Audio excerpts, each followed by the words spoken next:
Everyone, কেমন আছো সবাই? আশা করি তোমরা সবাই ভালো আছো আর আমিও অনেক ভালো আছি। আর অনেকদিন পরে দেখো আমি বেরিয়েছি।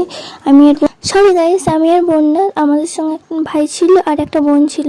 আমরা চারজন মিলে সবাই যাচ্ছিলাম। আর আমাদের এখানে পরিবেশটা তোমাদেরকে দেখালাম। কেমন লাগছে অবশ্যই কমেন্ট করে জানিও। এই যেদিকে ফটো তোলা হচ্ছে। আর আমরা 3টের সময় বেরিয়েছিলাম। আমরা ভেবেছিলাম হয়তো দুপুরের সময় গেলে তেমন একটা লোক থাকবে না, রাস্তায় ভালোভাবে ভিডিওটা করতে পারবো।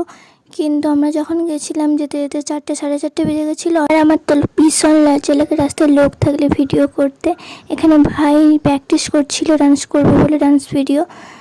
তো এখানে চলে এসেছি। আমার ফোনে বেশি চার্জ নেই। আমার ফোনে যেখানে যখন যাবো তখন আমার ফোনে চার্জটা শেষ হয়ে যায়। হ্যাঁ, আমি মরবো নাকি? এখান থেকে লাফা। হ্যাঁ, তুই মরবো।